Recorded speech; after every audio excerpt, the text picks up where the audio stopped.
that you just brought up. Something that's been quite absent on the political scene from both parties is talking about what's going on with this subprime lender. I don't even know what you call it, crisis.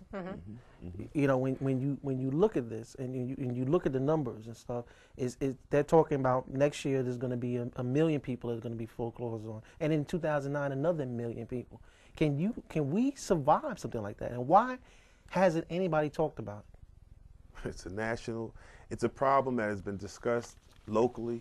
It's a problem that has been discussed by the states, attempted to be addressed on both of those levels, but not really strongly addressed on the federal level. This is a federal problem, and we have Congress people who are just, you know, passing the buck, letting it slide along, plain ignorance. Once again, I mean, they should have known about this in 2099 perhaps, and done something to prevent it from happening.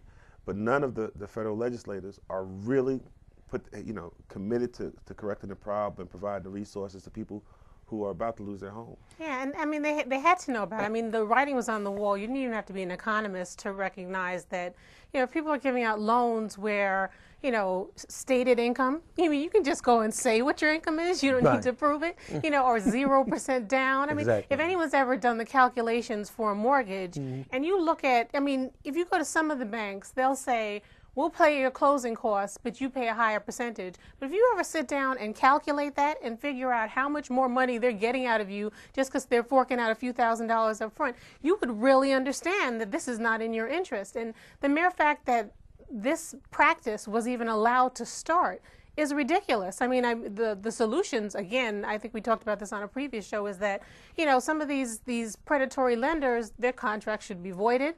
They should take the loss. You know, you got to go on, not to say that individuals aren't somewhat responsible, because you know what you can afford and you know what you can't, but, you know, that whole bait and switch mentality where people just, you know, they're fast talkers, they've been doing it for so long that they convince you that this can work, is something that somebody should be penalized for. And just one other thing, I mean, just like with the Enron situation, once they got to the point where they had to, the federal government had to come in with the Sarbanes-Oxley Act, you know, you have to step in when people aren't doing what they're supposed to do, even though some people are saying government should not jump in or leave it to the states or leave individuals, industries to regulate themselves. Sometimes that just doesn't work. You know, the thing I find interesting about this is that President Bush said that they're going to get involved, and they've talked to the Congress about passing some type of legislation, but no one knows really what it's going to entail. But then he said that one thing that he said that I thought was very interesting, that he said that he didn't want to reward those people for bad management of their finances or whatever. And again, showing his lack of understanding of what the issue is. Fannie Mae, which is one of the biggest loaners of mortgages or whatever, said that 50% of the people that had those subprime loans would have qualified for regular loans. Did you understand that, President Bush?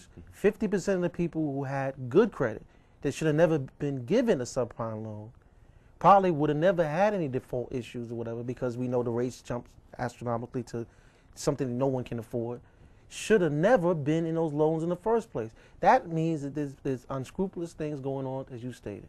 And they should be charged. It's my position that so many of these lenders should be charged under the RICO violation, because they're racketeering. I mean, really, there is an argument for charging some of these banks and mortgage lenders under the RICO statute, because it really is a matter of racketeering right under the nose, and we just have to follow the money. The banking industry makes a lot of political contributions, gives a lot of money to politicians, a lot of money to our Congress people to look the other way at all of their indiscretions. And they are ultimately, the larger banks that everybody knows about, they are the ones that are really behind these smaller mortgage lenders, if you will. And they're hiding. And that's why whenever you bring any piece of legislation against the little smaller mortgage lenders, the banks themselves come out and fight it for them, because they're making the money in the bottom line. Yeah, well, everyone was, and I don't see how they do it. I mean, maybe I'm a little overly cautious, somewhat cynical, but I mean, everyone was banking on this whole economy situation. Everything was going great from 2002 to 2005, and the price, the equity in my home is rising, and the price of my house is going up. I mean, all of these things, and the economy was stable, the labor market was stable. There were all these things that looked really good, but I don't see how you could look that short term for something that's as big an outlay as a mortgage. You know, it's something that you really need to consider. And again, I realize they're fast talkers. I mean, predatory lenders specialize in either having, you know, unconscionable contracts or just being able to convince you in one way or another that you can afford this or that the economy is going to be better than it is. But it really, really is a travesty. And I think most people, if you ever look at a mortgage, there's no way you fully understand all that stuff in there. No, you you just don't. can't. I mean, you really go in faith, especially at the closing. Because papers are coming to you and you're signing them based on, hopefully you have a good attorney, et cetera. But really, no one really fully understands all of the terminology. It's just impossible to do, you know. And so a lot of times, and people have really gotten swindled over these adjustable rate mortgages, et cetera. You know, there's no money down deals that people got. And really, it's a destruction of black wealth because there's no way that the next generation is going to be passed on that home. Let's talk about that because let's kind of localize it for a second. But I mean, obviously, the things that we're talking about are not just local because it's happening all over the country, and it is happening in communities of color. So Chuck Schumer, as we know, did a study, and he did a study, and this goes back to 1998, talking about some of the different loaning practices and access to capital within New York City, and comparing 6 black communities versus 6 white communities.